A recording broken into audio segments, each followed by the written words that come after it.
The Fury is here and the community is losing their minds as the ship has the potential to provide a new and exciting carrier-based craft to players looking to pair them up with old ships like the Caterpillar, 890 Jump and Hercules. The Fury's shape and size means you can easily fit swarms of these ships inside larger craft and apparently enjoy carrier gameplay light, until we see the likes of real carriers like the Liberator, Kraken and Idris hit the verse.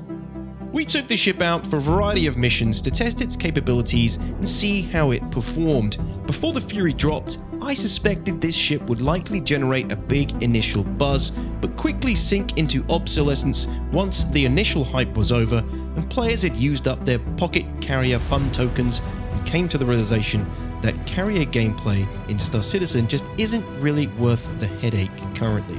Trust me, we've done it a bunch in the past with ships like the Merlin and Archimedes, and while fun, it isn't an effective way to use your manpower or time. I of course wanted to be proven wrong with the Fury, so let's get this baby loaded up and let's take it out for a spin. Oh, it goes in so easily. There it is. Perfection. We started by gingerly loading 10 Furies into the Hercules and taking them to the surface of Lyria for some atmospheric flight to see how they handled and give deployment of the ships a first test run.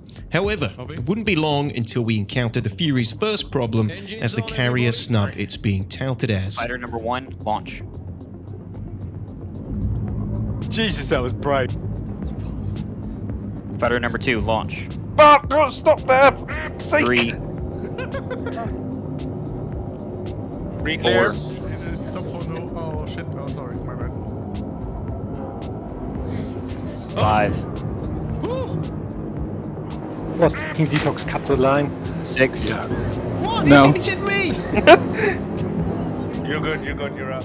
So first deployment successful, except for that asshole who cut the line. Definitely wasn't me.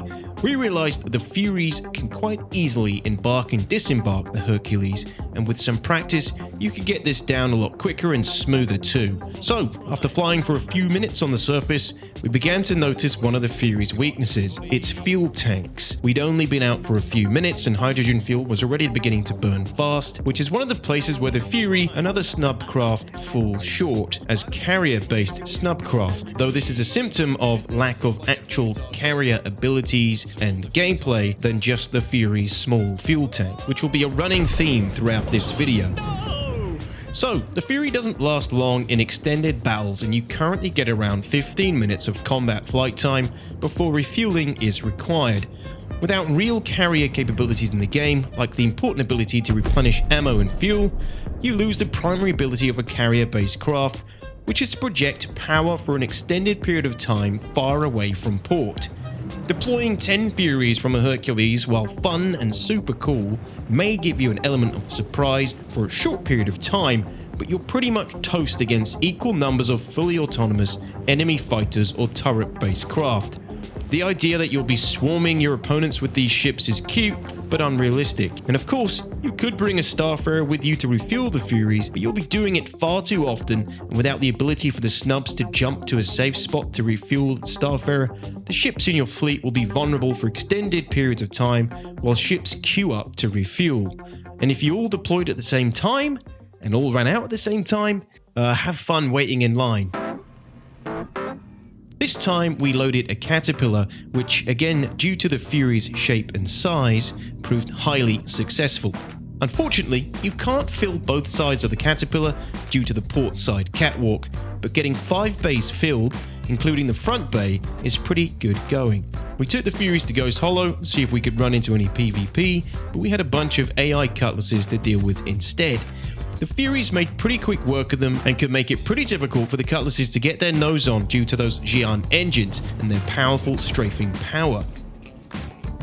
After siphoning a cool 300k from the terminals, it was time to load up, dust off, and hit a critical threat mission. While loading up, it became obvious to me how vulnerable these makeshift carriers really were to torpedoes, missiles, and squadron attacks.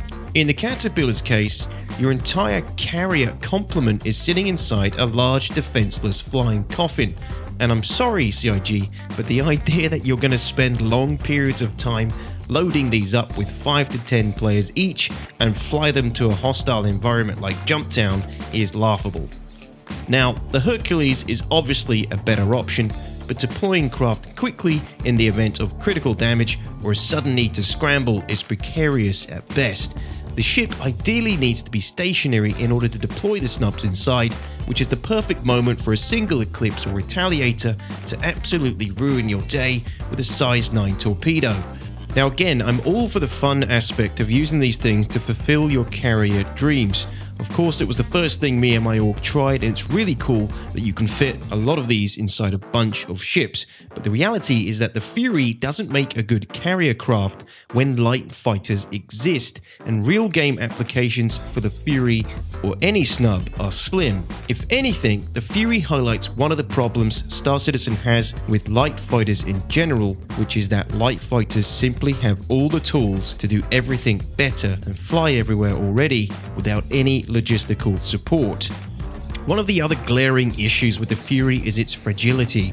It only packs a single size 1 shield, and when that drops, its engines are incredibly vulnerable. I discovered during this mission just how fragile these were when my shields dropped while strafing a hammerhead. I began to retreat from the hammerhead, but almost instantly one of my engines had taken critical damage, essentially putting me out of the fight. Instantly losing control of my ship. Shit, that was one of ours. Whoa, really? Ooh. Oh, I see. We might have found one of the weaknesses. Because the engines take yeah, look, the engines take a little bit of damage. You're basically screwed, and the engines are very easy to hit. They probably take, if you're flying away from any target, you're going to lose those engines quick, it seems. Great. If I keep it below SCM. I limped on for a little longer before my fuel fully ran dry and the AI Idris turned up to start throwing railguns at our Caterpillar carrier. I can't hold on much longer. I EVA'd over to the Cat, narrowly missing a railgun shot between myself and the Caterpillar before we left the area. A job well done. Gonna splat me like a... Whoa! That went right past my head. That was a railgun shot. In conclusion, the Fury is a fun and cool ship, no doubt. It has its weaknesses, and rightly so. It is just a snub after all. However, this isn't the herald of early, viable carrier gameplay that CIG would like its players to believe, and I feel the ship is going to be another casualty of CIG's reliance on ship sales ahead of ship sense, inserting ships into the game with a disregard for gameplay implications and the ship's balance or role within the game's landscape. One of the most frustrating things about Star Citizen is the sheer amount of ships that already exist with loosely defined, if not completely pointless roles, often imagined up by the ship creation team in order to keep the project funded. The consequence is a ton of very cool ships with little or no reason to exist, or worse, entering the game while simultaneously rendering previously developed ships obsolete. As always, thank you for your support, fellow meatbags, and thanks for watching.